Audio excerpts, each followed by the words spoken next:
I don't want a jelly belly anymore. What tips and advice do you have on getting rid of it and reducing the accumulation of belly fat? Story 1. Fitness enthusiast here.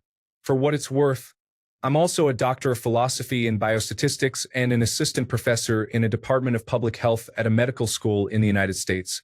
I am not a nutritionist or exercise scientist, but I am well-versed in reading medical literature and identifying misinformation. When it comes to data, I am an expert and I've looked at a lot of data in this area. I'm also a former competitive distance and marathon runner, now focusing on transforming into whole-body fitness and lifting regularly. At the most basic level, it is as simple as this: calories consumed have to be less than calories burned. And you cannot target any particular fat specifically, including belly fat. Belly fat is often the first to show and the last to go. Keep dieting and exercising, and eventually it will come off. Here are some tips to do that. 1. Use an online calculator to estimate your metabolic rate. There are plenty online and all use the same formulas, more or less. It'll take into account your age, height, weight, and activity levels.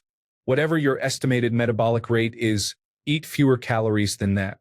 If you want to lose 1 pound per week, then aim for a 500 calorie per day deficit. Approximately 3,500 excess calories burned equates to 1 pound of fat loss. The calculator won't be exact. It's an estimate. Track your weight on the same day at the same time each week. If after a couple of weeks of following this diligently you're not losing 1 pound per week, reduce your calories a bit more. As for tracking calories, there are numerous apps in the App Store that help with this. With many, you can simply scan a food label, and it loads all the nutrition information. For basic foods like meats, vegetables, fruits, etc., there are well-established estimates of their nutrition already built into these apps. Get a kitchen scale and weigh out your food at home to calculate more accurately. Over time, you'll get better at eyeballing food proportions and estimating calories. I used to use the app Chronometer, which has a free version. I now use one called MacroFactor, which has a paid subscription but offers extra features I find worthwhile personally. If you eat at a calorie deficit, you will lose weight. But eating a certain way can make it easier to eat at a deficit. Whole grains, vegetables, and protein will make you feel fuller longer. 500 calories of chicken and broccoli will leave you feeling full far longer than 500 calories of cookies. These healthy foods also have the vitamins and minerals your body needs and will improve your overall health in several ways. So cut out heavily processed foods, chips, cookies, ice cream, etc. Exercise to burn more calories, but don't offset these burned calories with extra food. Many people will tell you to do cardio for fat loss. Generally speaking, minute for minute, cardio does burn more calories than weightlifting. But it really depends on how hard you push yourself with each exercise.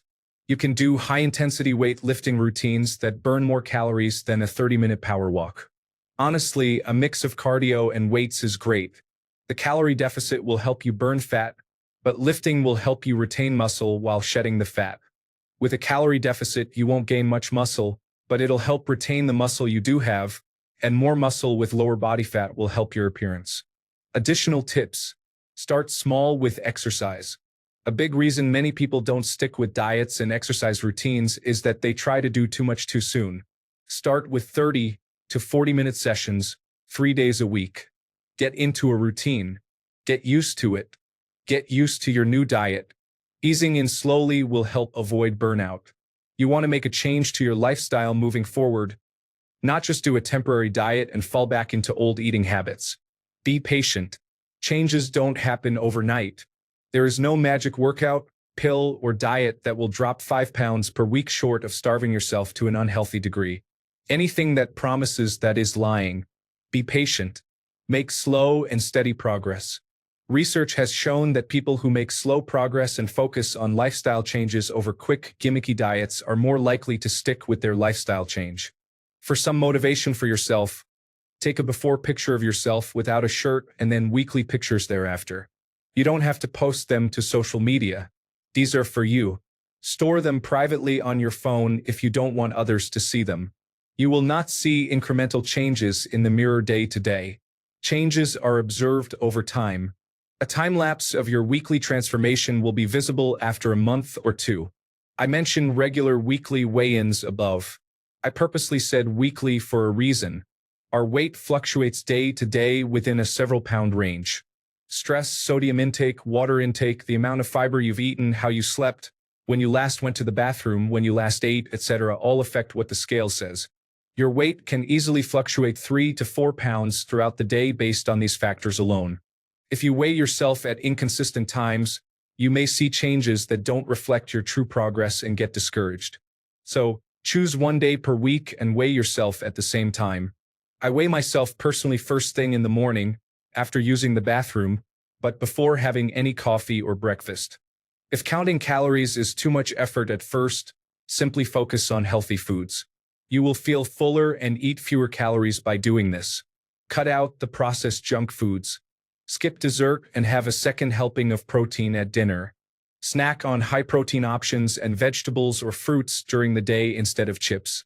Grab an apple instead of a bag of chips. Snack on a bag of baby carrots, jerky, but be careful of too much sodium, or protein bars without much added sugar. One of my favorites is edamame. Choose whole grain pasta or brown rice instead of white pasta or white rice. Choose a burrito bowl with brown rice over a burrito to skip the extra unnecessary carbs of a tortilla. Choose whole grain cereal over sugary cereals. Buy some protein powder and incorporate it into your cooking for extra protein. Plenty of recipes are available online, such as protein pancakes. One of the biggest things is don't drink your calories. Cut out soda from your diet.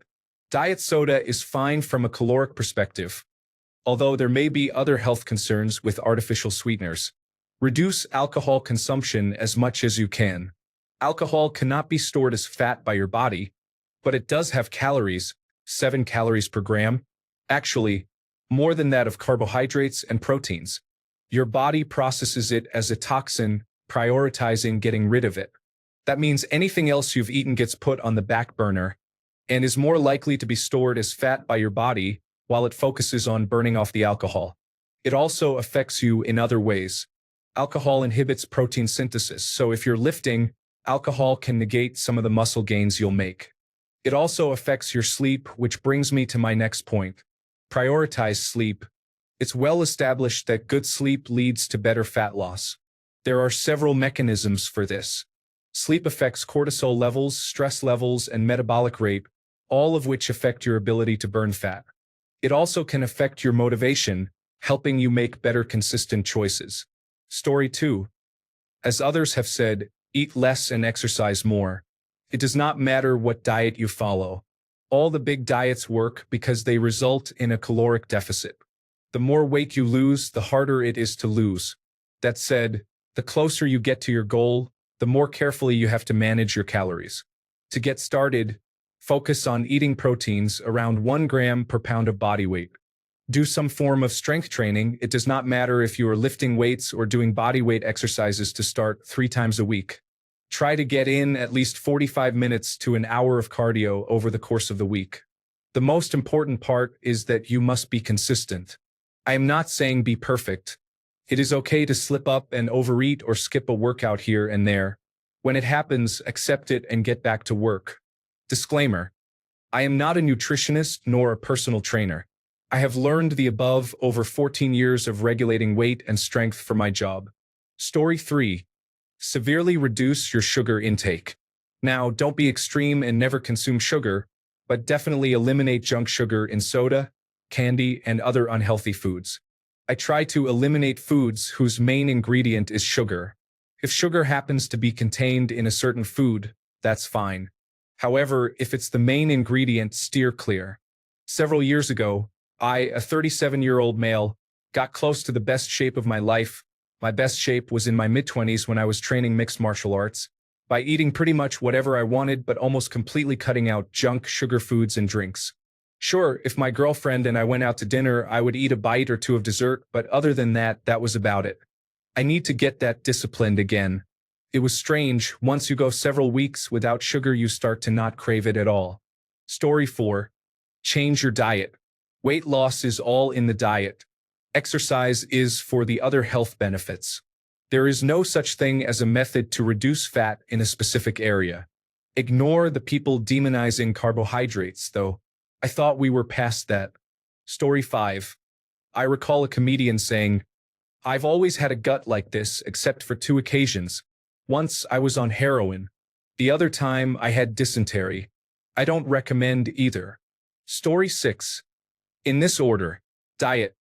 Eat better and healthier foods, practice portion control, and cut back on junk food. Weight train. Working out burns calories, building muscle burns calories, and maintaining muscle burns calories. Cardio. If you feel you need to do more work, it takes a calorie deficit of 500 per day to lose 1 pound per week, which is 3,500 calories per week. So the most important thing you can do is sort your diet out. Make use of tracking applications if need be. Story 7. It's all about your diet. Consume enough protein to maintain or build the muscle mass you have.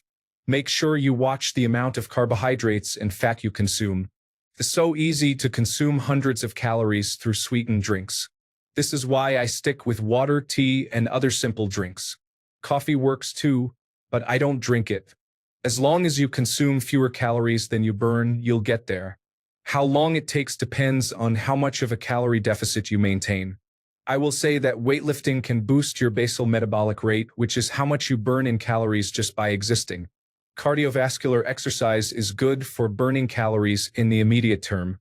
Also, it's just generally good for your cardiovascular system. Story 8. There are lots of approaches to losing weight, but you need to focus on fundamentals: healthy foods, hydration, a regular sleep schedule, stretches, as well as exercise. I can't stress this part enough. Lots of caution. Story 9. Like people are saying, you cannot spot reduce fat, but there are certain factors that contribute to visceral fat, which is a major contributor to belly fat. Alcohol, cut your drinking. Cortisol, reduce stress and do not overdo it on the cardio, as this can raise cortisol levels. Lack of sleep. Trans fats, cut back on fatty processed food and animal fats. Gut inflammation, eat lots of fruits, veggies, and other plants for fiber. Story 10. You cannot lose fat in one area, you have to lose it everywhere. Make sure you eat enough protein, build up muscle mass, which increases your metabolism, cut out junk food, and build up your core muscles so they bulge through the fat. Story 11. Calories in versus calories out. That's it. You can lose fat eating Twinkies if you eat fewer calories than you burn. However, generally, you'll want to hold on to as much muscle as possible, and to do that, you need to eat protein about 1 gram per pound of body weight daily. That means you'll end up cutting carbohydrates and fat mostly, but for no other reason than prioritizing protein. Story 12. Caloric deficit. Spot reduction doesn't exist, so while core workouts are good for you, they won't lose the fat. Your body will burn fat all at once and in the places it decides.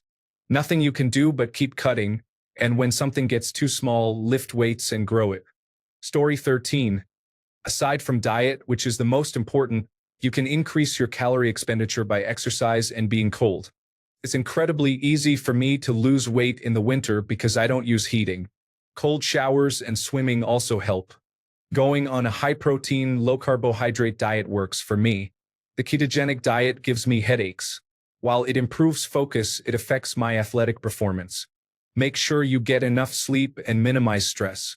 Lack of sleep and stress hormones lead your body to hold on to more fat stores. Story 14. Storing fat in the abdomen is the primary deposit for men. It will be one of the last areas of fat you will lose on your body when losing weight. Just got to lose weight. Story 15. Calorie deficit. Focus on the kitchen and food first. Eat high protein, lower calorie meals that are filling but healthy. Cardio 1 to 2 times a week. Strength and weights 1 to 2 times a week.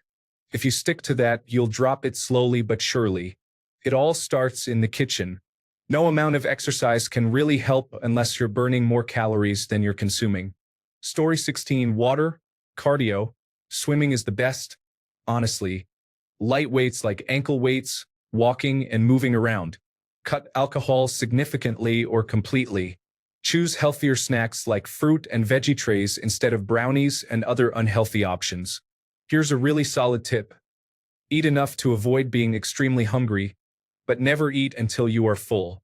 This approach will boost your metabolism, and you will likely end up eating many small meals or snacks throughout the day rather than opting for unhealthy foods like Hot Pockets or an entire party-sized bag of pizza rolls. Stick to that and the weight will come off. Story 17. Drink water and nothing else. Smaller portions, more strenuous activity, fewer empty calories, more green vegetables, and clean protein. You will be guaranteed to lose some weight. Story 18. Move and eat better and less. Seriously, 3.5 miles a day at a moderate pace, even broken up into a morning walk and evening walk, is awesome. Then just eat real food, not junk food or snack food. Find something to de-stress yourself, something you enjoy like fishing, painting, or whatever. You don't have to be good at it, just like it. Then a basic calisthenics routine: push-ups, sit-ups, pull-ups, and squats. These are things I have done and still do, and I feel better than ever. Story 19. I can relate to you, brother. I was struggling with losing my belly fat before, and my fault was not tracking my calorie intake. I also take supplements to help me with my progress, and it's been amazing.